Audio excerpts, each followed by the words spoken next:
ஐக்யூலேருந்து Z11R 5G அப்படிங்கிற ஒரு 5G smart ஃபோனை இந்தியா லான்ச் பண்ணுறது இருக்காங்க. ஆனால் இந்த ஃபோன் ஏற்கனவே சைனாவில் வந்து IQ Z11 டர்போ அப்படிங்கிற பேரில் வந்து லான்ச் ஆயிருக்கு. அதனால் வந்து இந்த வீடியோவில் இந்த ஐக்யூவோட Z11R 5Gயில் என்ன விஷயங்கள் வருது அப்படிங்கிறத லான்ச்சுக்கு முன்னாடி இந்த வீடியோவில் பார்க்கலாம். ஸோ வீடியோக்குள்ள போக முன்னாடி சேனல் சப்ஸ்கிரைப் பண்ணிங்க, பக்கத்துக்கு பெல் ஐக்கனை ப்ரெஸ் பண்ணி ஆல் அப்படிங்கிற ஆப்ஷன் சூஸ் பண்ணி தொடர்ந்து உங்கள் ஆதரவு தாங்க. மூலம் ஆஸ் யூஷுவல் இந்த ஃபோனோட பில் கோட்லேருந்து ஆரம்பிக்கலாம். சைனாவில் இந்த ஃபோன் வந்து 4 டிஃப்ரெண்ட்டான கலரில் வந்துச்சு. அதுபடி பார்க்கும்போது floating light, halo pink, sky white மற்றும் மிட் நைட் பிளாக் அப்படிங்கிற கலர்ஸில் வந்துச்சு. ஆனால் இந்த டிசைன்லாம் போக வந்து இந்தியாவுக்கு வந்து இந்த செஸ் மாதிரியாக ஒரு டிஃப்ரெண்ட்டான பேட்டர்ன் உள்ள ஒரு பேக்கோட ஃபோன் வரும்னு சொல்லி எதிர்பார்க்கப்படுது. மற்றபடி அந்த மிட் நைட் பிளாக் அப்படிங்கிற வெர்ஷன் வாங்கும்போது மட்டும் அது மட்டும் ஃபைபர் கிளாஸ் வந்து பேக் சைடில் செஞ்சுருக்கா சொல்கிறாங்க. அதுபோல் மற்ற கலர்ஸ்லாம் எடுத்துக்கிட்டிங்கன்னா அது வந்து கிளாஸ் பேக்கில் தரதா சொல்கிறாங்க. இதுபோல் சைடில் ஃப்ரேம் பிளாஸ்டிக் தான். அது மட்டும் இல்லாமல் திக்னஸ் மற்றும் வெயிட் வந்து இப்போ நீங்கள் ஸ்க்ரீனில் பார்க்கலாம். ஸோ எப்படி பார்த்தாலும் மேக்ஸிமம் 206 கிராம் வருது. ஸோ திக்னஸையும் நல்லா மேனேஜ் பண்ணிக்கலாம். காரணம் இந்த ஃபோனில் பேட்டரி கெப்பாசிட்டி பெருசாக இருக்குது. மற்றபடியாக இந்த ஃபோனுக்கு டியூல் IP ரேட்டிங் தராங்க. அதாவது IP68 மற்றும் 69 அப்படிங்கிற டியூல் ரேட்டிங் இருக்க காரணத்தினால நமக்கு வந்து மழை காலங்களில் ஃபோனை வெளியே எடுத்துகிட்டு போனாலும் எந்த விதமான பிரச்சனையும் இருக்காது. ஸோ நல்ல ஒரு வாட்டர் ரெசிஸ்டன்ஸ் இல்லை கிடைக்குது. ஸோ இப்போ இந்த பில்டை பற்றி பார்த்தாச்சு. அடுத்ததாக இந்த ஃபோனில் ஃப்ரண்ட் சைடுக்கு டிஸ்பிளே பற்றி பேசலாம். இந்த ஃபோனில் ஒரு 6.59 இன்ச்க்கான 1.5K AMOLED டிஸ்பிளே கொடுக்குறாங்க. இந்த டிஸ்பிளேக்கு 144 ஹெட்ஸ்க்கான ரெஃப்ரெஷ் ரேட் வருது. அது மட்டும் இந்த டிஸ்பிளேக்கு 300 ஹெட்ஸ் வரையும் டச் சாம்பிளிங்கும், அதுபோல் 3200 ஹெட்ஸ்க்கான இன்ஸ்டன்டேனியஸ் டச் சாம்பிளிங் சப்போர்ட்டும் இருக்குது. இதுபோல் பிரைட்னஸ்ன்னு பார்க்கும்போது நமக்கு 5000 நிட்ஸ் வரையும் மேக்ஸிமம் பிரைட்னஸ் போது நல்ல ஒரு பிரைட்டான டிஸ்பிளே கொடுத்துருக்காங்க. இது போக நமக்கு வந்து லோயஸ்ட் அப்படின்னு பார்த்தீங்கன்னா 1 நிட்ஸ் வரையும் போகும் சொல்கிறாங்க. ஸோ ரொம்ப லோ லைட்டான கண்டிஷன்ஸில் வந்து இதால் ரொம்ப கீழே வர பிரைட்னஸ் வரையும் போக முடியும்.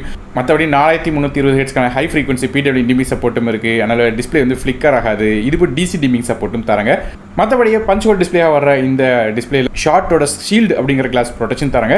இதுபோ இந்த டிஸ்பிளேல நமக்கு இன்டிஸ்பிளே ஃபிங்கர் பிரிண்ட் ஸ்கேனர் தராங்க. அதுவுமே ultrasonic in-display finger print scanner தராங்க. அதனால் ஃபிங்கர் பிரிண்ட் ஸ்கேனர் நல்லா அக்யூரேட்டாக இருக்கும். ஸோ டிஸ்பிளே ஒரு சூப்பரான டிஸ்பிளே இருக்குது. மீடியம் கன்சப்ஷனாக இருக்கட்டும், கேம்ஸாக இருக்கட்டும், எல்லாத்துக்குமே இந்த டிஸ்பிளே வந்து நல்லா இருக்கும். அடுத்தபடியாக இந்த ஃபோனோட பெர்ஃபார்மன்ஸ் பற்றி பார்க்கலாம். ஸோ இந்த ஃபோனில் நமக்கு ஸ்னாப் ட்ராகனோட 8 Gen 5 அப்படிங்கிற ஒரு 3 nm ப்ராசர் கொடுக்குறாங்க. கிராவிஸ்கா அட்ரினோட 840 அப்படிங்கிற GPU கொடுக்குறாங்க. அதாவது இதுவும் ஃப்ளாக்ஷிப் ப்ராசர் தான். இந்த ப்ராசர் ரேங்கிங் பார்க்கும்போது 9ஆம் ரேங்க் வருது. மார்க்னு பார்க்கும்போது 197 மார்க்கும் A+ கிரேடும் கிடைக்குது.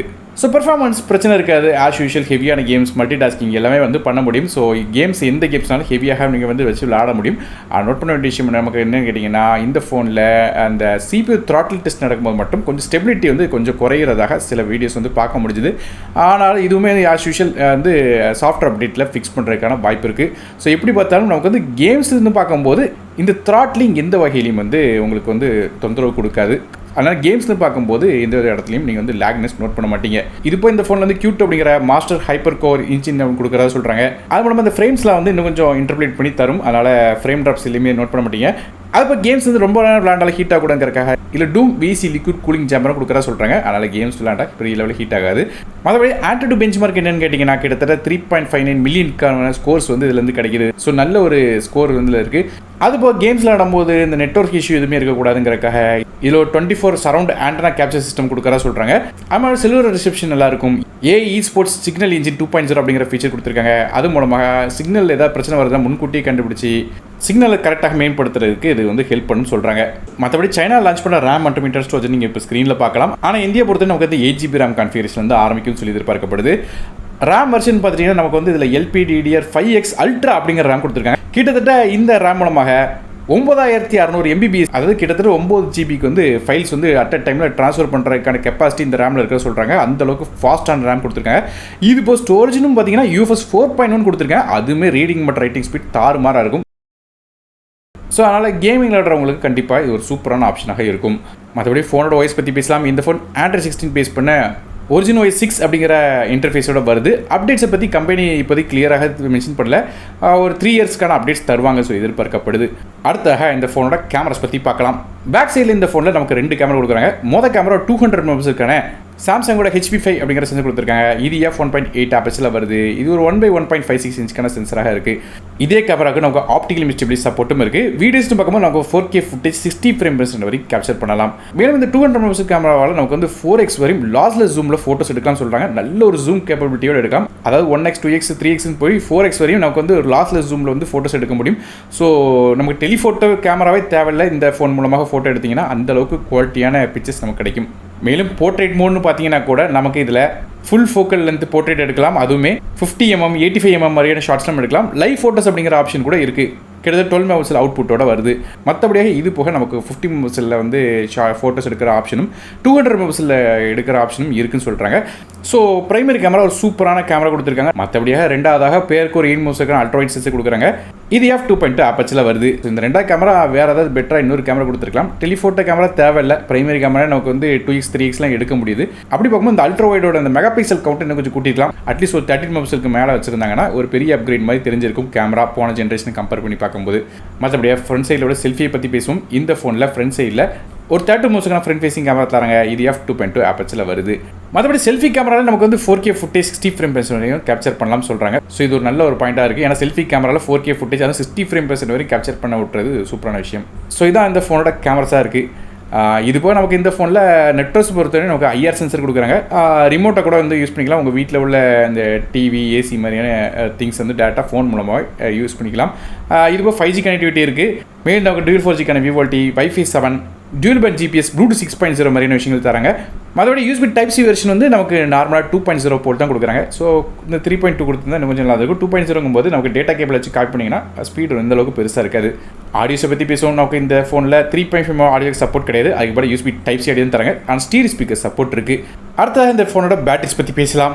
இந்த ஃபோனில் ஒரு 7600 mAh பேட்டரி கொடுக்குறாங்க. நல்ல ஒரு பெரிய பேட்டரி கொடுத்துருக்காங்க. இதை சார்ஜ் பண்ணுறதுக்கு நமக்கு 100 வாட்க்கான ஃபாஸ்ட் சார்ஜிங் சப்போர்ட்டும் இந்த ஃபோனோட கொடுக்குறாங்க. ஸோ இது செகண்ட் ஜென்ரேஷனுக்கான சாலிட் ஸ்டேட் பேட்டரி கொடுத்துருக்காங்க. ஸோ ட்ரெடிஷனல் லித்தியம் அயனை கம்பேர் பண்ணி பார்க்கும்போது கொஞ்சம் பெட்டராக இருக்கும்.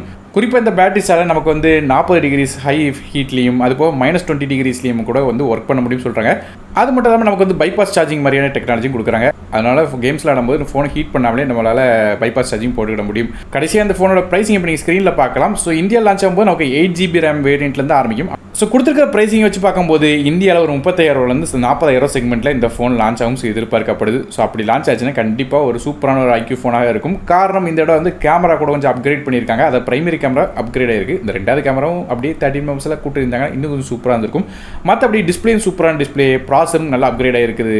பேட்டரி டெக்னாலஜியும் நல்லா அப்கிரேட் ஆகிருக்கு. ஸோ இந்த ஃபோனோட பாசிட்டிவ் நெகட்டிவ் அப்படின்னு பார்த்தோன்னா நல்ல ஒரு சூப்பரான ஃப்ளாக்ஷிப் சிப் கொடுத்துருக்காங்க. பெரிய 7600 mAh பேட்டரி. அதுபோல் இந்த ஐபி ரேட்டிங்கில் இன்க்ரீஸே இருக்குது. அதுபோல் பிரைமரி கேமரா பார்த்தீங்கன்னா 200 மெகாபிக்சலுக்கான கேமரா கொடுத்துருக்காங்க. சூப்பரான கேமராஸ் சொல்லணும். ஏற்கனவே சொன்ன மாதிரி 4x வரையும் லாஸ்லெஸ் ஜூமில் ஃபோட்டோஸ் எடுக்கலாம். இதே மாதிரி பாசிட்டிவான விஷயங்கள் இருக்குது. நெகட்டிவ்ஸ்னு பார்த்தீங்கன்னா ஏற்கனவே சொன்ன இந்த செகண்டரி கேமரா இந்த 8 மெகாபிக்சல் கேமராக்கு பதிலாக இந்த 13 மெகாபிக்சல் அல்லது 50 மெகாபிக்சலுக்கு மாதிரியான கேமரா கொடுத்துருந்தாங்க. எனக்கு சூப்பராக இருந்திருக்கும். இதுக்கு வந்து வெயிட் வந்து கொஞ்சம் கூடுது. 200 கிராம்ஸ் கிட்ட வந்து வெயிட் இருக்குது. கொஞ்சம் வெயிட்டாக வந்து ஃபீல் பண்ணிங்க. மற்றபடியாக நமக்கு வந்து USB Type-C போர்ட் வந்து பார்த்தீங்கன்னா நமக்கு 2.0 போர்ட் தான் கொடுக்குறாங்க. USB 3.0 மாதிரியான போர்ட் கொடுத்துருந்தா கொஞ்சம் ஃபாஸ்ட்டாக இருக்கும். இருந்தாலும் புரிஞ்சுக்கிற முடியுது காஸ்ட் கட்டிங்காக சில காம்ப்ரமைசஸ் வந்து IQ பண்ணியிருக்காங்க. ஸோ எண்ட் ஆஃப் த டே பெரிய லெவலில் குறை சொல்கிற மாதிரி இல்லை இந்த ஃபோன். ஸோ நீங்கள் இந்த IQவோட Z11R 5G பற்றி என்ன நினைக்கிங்க அப்படிங்கிறத கீழ் காமெண்ட் செக்ஷன் மென்ஷன் பண்ணுங்கள். வீடியோ பிடிச்சா அவர்களே கொடுத்துருங்க. ஃப்ரெண்ட்ஸ் பிளாட்ஃபார்ம்ஸ்க்கு ஷேர் பண்ணி விடுங்க. நானும் டெக்கி தமிழுக்காக மற்றொரு வீடியோஸ் இன்றைக்கி வரை நன்றி, வணக்கம்.